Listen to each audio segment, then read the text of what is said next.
سبيل مريح تنهد يا صاحي كي تستريح. آج کے ہمارے اس خطاب کا عنوان ہے برداشت کرنا. یہ اللہ تبارک و تعالیٰ کی بہت بڑی عبادت ہے. جو برداشت کرنا سیکھ گیا تو سمجھ لیں کہ وہ نوافل نہ بھی پڑھتا ہو تب بھی وہ اپنے رب کو راضی کر لے گا. تو کچھ عبادتیں ایسی ہوتی ہیں جو بظاہر لوگوں کو نظر نہیں آتی اور نہ کرنے والے کو زیادہ اس کا علم ہوتا ہے، لیکن اللہ تبارک و تعالیٰ ایسی عبادتوں کو بہت پسند فرماتا ہے جو کسی کو پتہ نہ چلے، صرف بندے اور اس کے رب کو پتہ چلے. اللہ تبارک و تعالیٰ متقیوں کی 4 صفات بیان فرماتا ہے. الذین ينفقون فی السراء والضراء. سب سے پہلی علامت اور پہلا سائن متقیوں کا یہ ہے کہ چاہے وہ خوشحال ہو یا بدحال ہو، چاہے ان کے پاس مال و دولت ہو یا تنگ حالی ہو، دونوں حال میں اللہ کی راہ میں وہ مال کو لٹاتے ہیں، خرچ کرتے ہیں. چاہے خوشحالی ہو چاہے بدحالی ہو. خوشحالی ہو تو زیادہ لٹاتے ہیں، بدحالی ہو تو اس لیے لٹاتے ہیں کہ اگر لٹاؤں گا تو وہ لٹائے گا. اور دوسری علامت بتائی والکاظمین الغیظ، کہ وہ اپنے غصے کو پی جاتے ہیں. والعافین عن الناس، تیسری صورت بتائی لوگوں کو جنہوں نے اس کے اوپر ظلم کیا ہے انہیں معاف کر دیتے ہیں. واللہ یحب المحسنین، اور اللہ تبارک و تعالی احسان کرنے والے، نیکی کرنے والے کو پسند فرماتا ہے. احسان کرنے والے، یہ چوتھی اس کی علامت ہے. پہلی علامت ہر حال میں چاہے خوشحالی ہو یا بدحالی ہو خرچ کرتا ہے راہ خدا میں. دوسرا ہے کہ وہ غصوں کو پی جاتا ہے، اور تیسرا یہ کہ وہ معاف کر دیتا ہے، اور چوتھا یہ کہ وہ احسان کرتا ہے. یہ 4 علامتیں متقی کی ہے. جس کے اندر یہ 4 علامتیں پائی جائیں تو الحمدللہ اسے خوشخبری ہے کہ اللہ تبارک و تعالیٰ نے اسے چن لیا ہے. لیکن یہ سننے میں بہت اچھا لگتا ہے، لیکن جب بات کرنے کی آئے گی تب آپ کو پتہ چلے گا کہ ایسے بھی ہمارے اخلاق ہیں کہ ہم چیلڈ اے سی روم میں بیٹھے ہوئے ہوتے ہیں لیکن غصہ بالکل ناک پر ہوتا ہے. یہ بہت مشکل کام ہے. جتنا اسے بیان کر دینا آسان ہے اتنا ہی آسان کرنا ہے نہیں. انسان کے پاس ہوتا ہے تو بغیر کوئی مانگے اسے عطا کر دیتا ہے، لیکن جب اس کے پاس نہ ہو اور اسے دینا ہو تو اس کو تو یہ فلسفہ ہی سمجھ میں نہیں آتا کہ جب میرے پاس ہے ہی نہیں تو میں دوں کیسے. وہ کہتا ہے کہ یہ فلسفہ ہے، کسی فلسفی سے ملاقات کریے.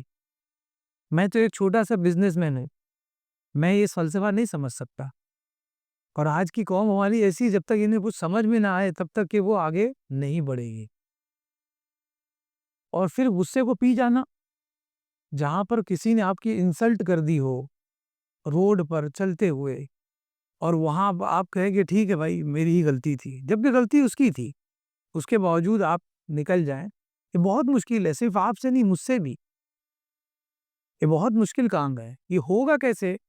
یہ ہوگا ریہرسل سے. جتنا زیادہ ہم اس کی پریکٹس کریں گے تبھی یہ ہوگا. ہمیں یاد رکھنا پڑے گا 3 علامتیں ہیں، اور اس کو ذہن میں رکھنا پڑے گا، اور پھر نکلنا پڑے گا گھر سے. ہم کو پتہ ہونا چاہیے کہ ایسے لوگ ملیں گے، اور کچھ ایسے ہوں گے جنہوں نے آپ کی حد کی عزت کی ہو اور اس کے بعد آپ کے پاس آ کر معافی مانگ رہے ہوں. جنہوں نے قرض لیا ہو یہ کہہ کر کہ ہم 4 مہینے میں لوٹا دیں گے، اور 40 سال کے بعد آپ کو دیا، اور اس کے بعد کہہ رہے ہیں کہ مجھے معاف کرنا آپ کو اگر تکلیف ہوئی ہو تو. اور آپ کیا کہیں گے؟ آپ چاہیں تو شاید 400 صفحے کی اچھی اچھی باتیں اس کو لکھ کر دے دے کہ میں کیا گزری ہے مجھ پر، لیکن اس کے باوجود آپ کہیں کوئی بات نہیں، اللہ کریم ہے، اور جو پیسہ تھا وہ مل تو گیا. حالانکہ آپ سب جانتے ہیں کہ 40 سال کے بعد وہ پیسہ کتنا ہو جاتا اور ساری چیزیں، لیکن اس کے باوجود آپ غصہ پی جا رہے ہیں، معاف کر دے رہے ہیں اسے. اور احسان کرنا، نیکی کرنا، آج انسان نیکی کرنے سے گھبراتا ہے کہ کہیں نیکی کروں گا تو پھنس نہ جاؤں. اس چیز سے اسے ڈر ہے۔ اور یقیناً ایسا ہوتا ہے زیادہ تر کہ جہاں انسان نیکی کرنے جاتا ہے وہیں پھنس جاتا ہے، وہیں وہ پریشان ہوتا ہے، وہیں وہ بدنامی کا شکار ہوتا ہے۔ جتنے ہمارے بڑے بڑے بزرگان دین ملیں گے آپ کو نظر آئے گا کہ ان کے اوپر جتنے اتہامات ہیں وہ صرف اس وجہ سے کہ وہ دین کا کام کر رہے ہیں، اور جب وہ کچھ نہیں کرتے تھے تو کوئی دنیا میں ان کو نہیں جانتا تھا، کوئی نہیں، نہ اچھا جانتا تھا نہ برا جانتا تھا۔ لیکن جیسے ہی انہوں نے اچھا کام کرنا شروع کر دیا تو لوگوں نے ان کو برا کہنا شروع کر دیا۔ ایک زمانہ تھا کہ جب گنڈے اپنے ارد گرد فائٹر لوگوں کو لے کر گھومتے تھے، گن مین کو لے کر گھومتے تھے۔ اب یہ زمانہ ہم دیکھ رہے ہیں جہاں پر علماء کرام تقریر کر رہے ہیں اور آزو بازو گن مین بیٹھا ہوتا ہے۔ نیکی بتانے والے کو بھی سیکیورٹی کی ضرورت پڑ رہی ہے۔ یہ حال اس زمانے میں ہم لوگ ہیں، تو یہ اسی وقت ممکن ہے کہ جب ہم ان صفات پر عمل کریں اور متقی بن جائیں۔ جب تقوی ہم اختیار کریں گے تو یقین مانیے کسی کو جواب دینے سے جتنا آپ اس کو قائل نہیں کر سکتے، اس سے بہترین ہے کہ خاموش ہو جائے، اس سے وہ قائل ہو جائے گا۔ یہ بہت عملی چیز میں نے بتائی آپ کو، عملی چیز، یعنی کر کے دیکھیں گے تب پتہ چلے گا۔ ادروائز آپ اس کو سن لیں اور کسی اور کو بتا دیں نیکی کے طور پر، تو بس یہ نیکی تبلیغ تک محدود ہوگی، عملی نہیں ہو پائے گی۔ عملی کس طرح ہوگی کہ آپ اسے خود کر کر دیکھیں، تب آپ کو پتہ چلے گا۔ میں کچھ آپ کو ایسے واقعات سناتا ہوں ہمارے بزرگان دین کے کہ وہ کیسے بزرگ بنے ہیں۔ وہ بزرگ بننے کے لیے انہوں نے عمامہ نہیں پہنا تھا، کسی مسجد کے امام نہیں ہوئے تھے، بہت عظیم ڈگری حاصل نہیں کی تھی وہ عالم کی اور فاضل کی اور مفتی کی، بلکہ وہ صرف اپنے عمل کی بنیاد پر وہ اتنے بزرگ ہو گئے۔ سیدنا زین العابدین سیدنا سجاد رضی اللہ تعالی عنہ، کربلا کے واقعے کے بعد جب آپ دمشق کی جامع مسجد میں آئے، آج بھی وہ روم موجود ہے جہاں پر آپ رکے تھے اور آپ نے نماز ادا کی تھی۔ سوچے کتنا بڑا پہاڑ ان کے اوپر گرا تھا کہ خاندان کا ایک ایک بچہ اور ایک ایک بڑا ہلاک ہو گیا ان کی آنکھوں کے سامنے، اور اس کے بعد وہ وہاں مسجد میں ٹھہرے ہوئے تھے اس واقعے کے بعد۔ تو ایک شخص تھا جو اہل بیت کے لیے اپنے دل میں حسد رکھتا تھا، جب وہ اس روم سے نماز پڑھ کر نکلے، 1000 نفل پڑھتے تھے دن میں۔ اب آپ یہ مت سوچیں کہ کیسے پڑھتے ہوں گے، ان منٹ میں تو اتنی ہوگی۔ جب اللہ کے لیے بندہ کام کرنے نکلتا ہے تو اللہ اس کے لیے وقت کے اندر وسعت دے دیتا ہے۔ آپ کر کے دیکھیے اللہ کے لیے کام، ہمارے بزرگان دین نے اتنا کام کیا ہے، آپ دیکھیں گے تو پتہ چلے گا یہ ایک آدمی کا کام نہیں ہے، یہ تو پوری جماعت کا کام ہے، لیکن انہوں نے اکیلے کیا۔ آج پوری جماعت مل کر اتنا کام نہیں کر پا رہی ہے جتنا انہوں نے اکیلے کر لیا۔ کیوں؟ کیسے کر لیا؟ اللہ تبارک و تعالیٰ نے وقت میں وسعت دے دی، اور یہ وسعت اتنی دی کہ اللہ تبارک و تعالیٰ کے اس وسعت دینے کے بعد لوگ تحقیق کر رہے کہ آخر ان کو وقت کیسے ملا۔ بہرحال 1000 نفل پڑھتے تھے، اور صرف نفل ہی پر نہیں، اس کے علاوہ عمل کیسا تھا۔ جیسے ہی آپ نکلے تو وہ جو شخص آپ سے حسد رکھتا تھا اس نے آپ کو دیکھا تو کہا حل انت زین العابدین، کیا آپ زین العابدین ہیں؟ یدعونک زین العابدین، کہا نام انا ادعى زین العابدین، مجھے زین العابدین پکارا جاتا ہے۔ کہا لست زین العابدین بل انت شین العابدین، بولا آپ زین العابدین نہیں بلکہ شین العابدین ہے۔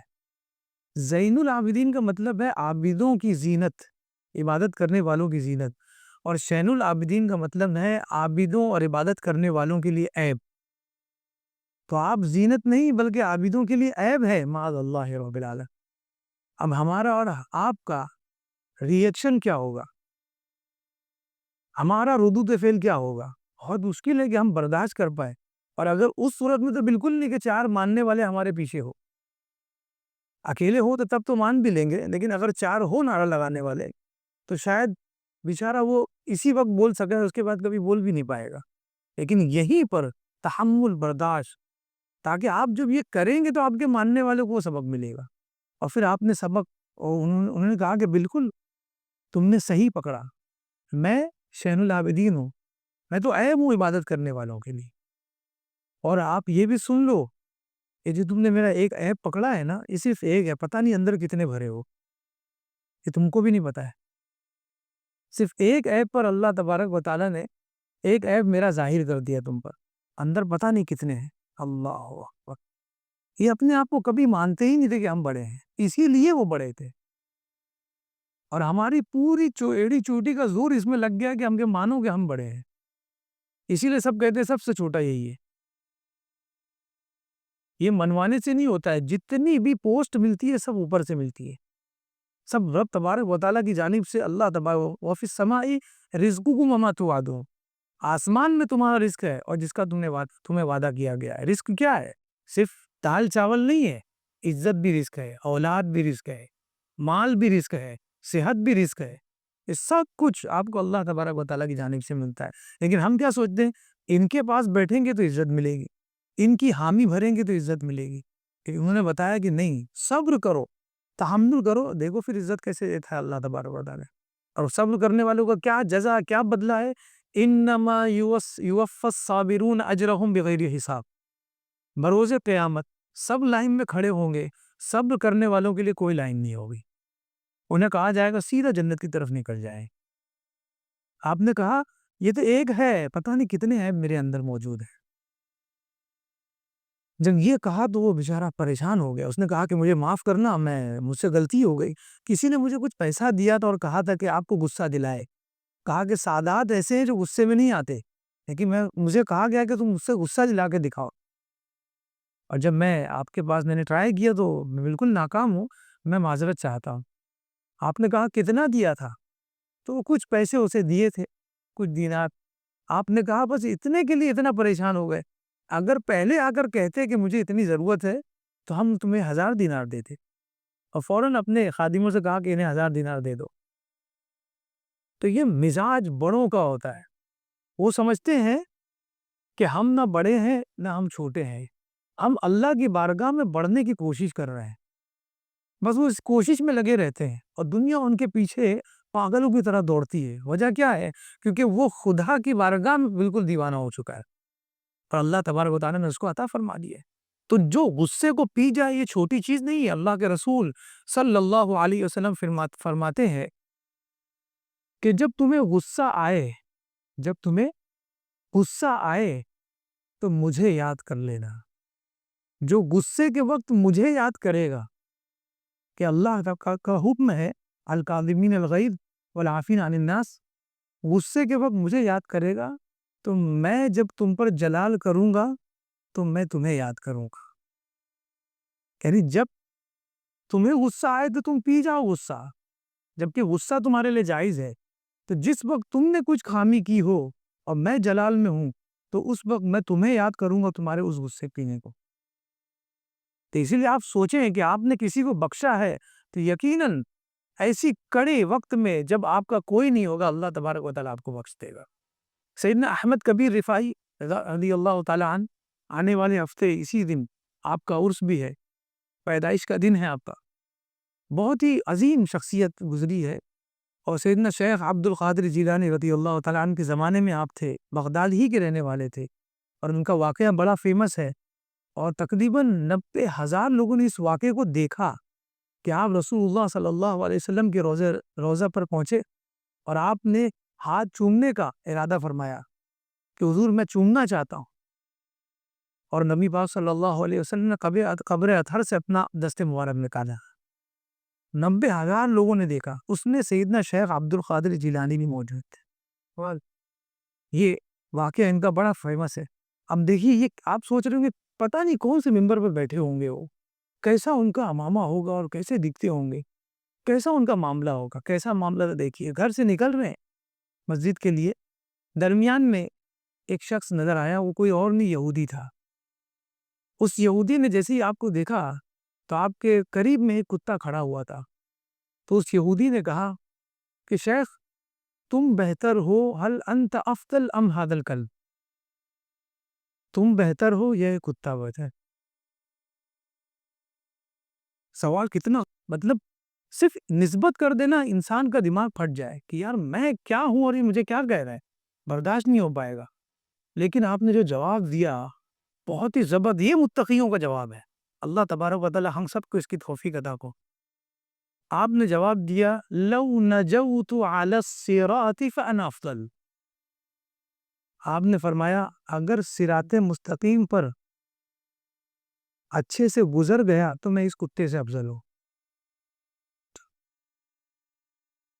سوچیے، صراط مستقیم پر اگر سلامتی کے ساتھ میں گزر گیا تو اس کتے سے میں افضل ہوں. ان کو اپنے عمل پہ بالکل بھروسہ نہیں ہے کہ انہوں نے کتنی عبادت کی، کتنے فیمس ہے، دست رسول نکلا ہے آپ کے لیے. اس کے باوجود کہہ رہے ہیں کہ اگر میں بچ گیا صراط مستقیم تو میں افضل ہوں. یہ جواب کتنا مشکل ہے انسان کا غصے کا گھونٹ پینا، لیکن اس سے بڑا اجر جب اسے ملے گا تو پتا چلے گا یہ تو کچھ بھی نہیں ہے. جب آپ کو کوئی تکلیف پہنچائے، ایذا پہنچائے زبان سے، تو آپ اگر صبر کر رہے ہیں تو اللہ تبارک و تعالیٰ اس کا آپ کو اجر دے گا. تو آپ نے کیا کیا؟ جو آپ نے کیا اس کا اجر مل گیا. جو آپ نے کیا اس کا اجر مل گیا. اور اگر